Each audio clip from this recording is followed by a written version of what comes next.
पैसे लूटने के लिए दोस्त ने की दोस्त की हत्या। सबूत जुटाने के लिए लाश को गोनी में भरकर फेंकी खाड़ी किनारे। कालेर स्थित खाड़ी किनारे 9 मार्च की रात एक गोनी में भरी अज्ञात व्यक्ति की लाश बरामद हुई, जिससे स्थानिक पुलिस नारपोली हरकत में आकर इस लाश की पहचान जुटाने में लग गई। डीसीपी अंकित गोयल इनके मार्गदर्शन में senior police inspector Maloji Shinde इन्होंने पुलिस की 6 टुकड़ी बनाकर थाने मुंबई नवी मुंबई थाने ग्रामीण पुलिस इलाके में किसी गुमशुदा की रिपोर्ट तलाशना शुरू किया, जिसमें मुलुंड पुलिस थाने में दाखिल एक मिसिंग व्यक्ति का वर्णन लाश से मिलता जुलता होने के कारण नारपोली पुलिस ने उनके रिश्तेदारों को लाश की शिनाख्त करवाई, जिसमें पता चला मरने वाले का नाम प्रमोद तिवारी सामने आया, जो एक प्लास्टिक दान प्लान करने वाले कंपनी में टेंडर वालों से उधारी वसूलने का काम करता था। यह पता चलने पर पुलिस ने मोबाइल और खुफिया जानकारी हासिल करके मृत्यु के परिचित दिनेश सरोज इसे मुलुंड के घर से गिरफ्तार कर लिया। उसके पूछताछ के दौरान उसने हत्या का गुनाह कबूल करते हुए एक सनसनीखेज मामला सामने आया। प्रमोद तिवारी तारीख 6 मार्च से लापता था, जबकि आरोपी दिनेश सरोज ने अपना साथी सुनील यादव के साथ मिलकर प्रसाद तिवारी को अपने घर ले जाकर उससे वसूली किए गए 12,66,000 रुपए उससे लूटकर उसकी गला दबाकर हत्या की। उसके बाद लाश गोनी में भरकर टेम्पो से खारीवली टोल नाके के पास खाड़ी में फेंक दिया। पुलिस ने दिनेश सरोज को गिरफ्तार कर लिया है, जबकि उसका साथी सुनील यादव फरार है।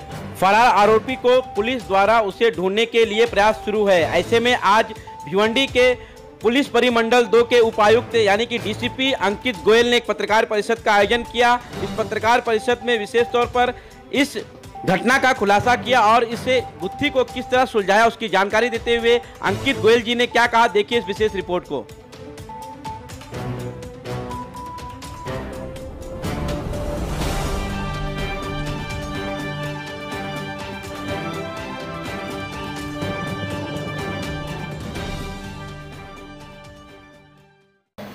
9 मार्च को नारपोली पुलिस स्टेशन के अंतर्गत काल्हेर खाड़ी में हमें एक मृतदेह मिला था, जिसे बोरी में पैक करके खाड़ी में डाला गया था। और मृतदेह की पहचान उस समय नहीं हो पाई थी, क्योंकि उसमें उसके पास कोई आइडेंटिटी कार्ड या ऐसा कुछ भी उसके पास नहीं मिला था। तो उसके लिए नारपोली पुलिस स्टेशन ने अलग अलग टीमें बनाई थी, और वो टीमें आसपास के सर्व पुलिस स्टेशन में जाके कोई मिसिंग है क्या व्यक्ति, उसके बारे में तपास कर रही थी। इस तपास के दरमियान हमको मुलुंड पुलिस स्टेशन में एक प्रसाद तिवारी नाम के व्यक्ति का मिसिंग होने का पता चला, जिसका जो हुलिया था वो हमारी जो डेड बॉडी मिली थी उससे मैच होता था।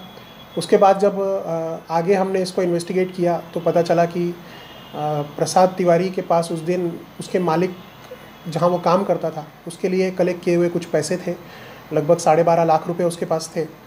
और इन्हीं पैसों के लिए उसके ही 2 मित्र सुनील और दिनेश, ये दो लोगों ने, उसके ही दोनों मित्रों ने उसका गला दबाकर पहले हत्या की, और उसके बाद उसका जो मृतदेह था उसको बोरी में भर के एक टेम्पो में डाल के उसको खाड़ी में से ब्रिज पर से खाड़ी में फेंक दिया था। दोनों में से एक आरोपी दिनेश, उसको हम पकड़ पाए हैं, और जो दूसरा आरोपी है उसको पकड़ने के लिए भी हमने अलग अलग टीमें भेज दी गई। सर, कितने पैसों के लिए उन्होंने? लगभग 12.5 लाख रुपए उसके पास थे, ऐसा उसके मालिक का कहना है। अभी आगे हम और इन्वेस्टिगेट करेंगे तो चीज़ें क्लियर होंगी, लेकिन हमने एक आरोपी को पकड़ा है, उसके पास से कुछ हम जब्ती करेंगे, और जो पैसा दूसरे आरोपी के पास अगर कुछ होगा तो उसके पास से भी हम ज़्यादा से ज़्यादा पैसा जब्त करेंगे। सर, सुनील और दिनेश का पीछे का बैकग्राउंड कुछ आपका दिख रहा होगा? जैसे मैंने कहा आपको कि कल ही हमने पकड़ा है दिनेश को, तो उसका बाकी आपराधिक बैकग्राउंड और किसी पुलिस स्टेशन में होगा तो हमको पता चलेगा। और दूसरा आरोपी तो अभी फरार ही है, तो उनका आपराधिक पृष्ठभूमि जो है उसके बारे में आने वाले 2-3 दिनों में ही स्पष्ट हो पाएगा। सर, दोनों एक साथ में रहते थे क्या? कैसी पहचान हुई थी, उसकी जानकारी मिली? तो एक ही भाग में मुलुंड में जवाहर टॉकीज के एरिया में ये लोग दोनों रहते थे, और वहीं पर जो मृतक है प्रसाद, उसका अक्सर आना जाना था, क्योंकि वहाँ से वो व्यापारियों से पेमेंट इकट्ठा करता था अपने मालिक के लिए।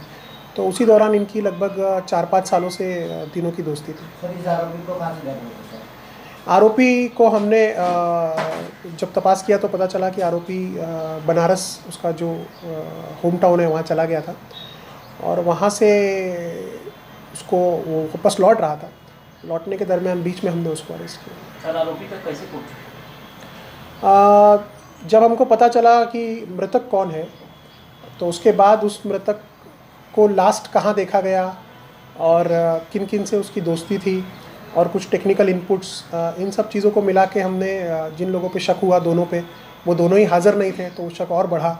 उसके बाद फिर आगे ये तपास जब किया तो स्पष्ट हुआ कि सर आरोपी जो लौट रहा था किस ट्रेन से लौट रहा था, किस स्टेशन के बीच आपने उनको पकड़ा? ये डिटेल्स हम आपको डिटेल प्रेस नोट हम देंगे, उसमें आपको ये डिटेल्स सारी मिल जाएंगी और ट्रेन का नंबर और ये सब चीज़ें डिटेल में आपको प्रेस नोट में। सर दूसरा आरोपी भी बनारस का है? नहीं, एक आरोपी बनारस का है, एक जौनपुर का है। आज के लिए फिलहाल इतना ही, कल फिर मिलेंगे किसी नए खबर के साथ। तब तक के लिए हमारा चैनल सब्सक्राइब करें। जनता की आवाज टीवी न्यूज। धन्यवाद।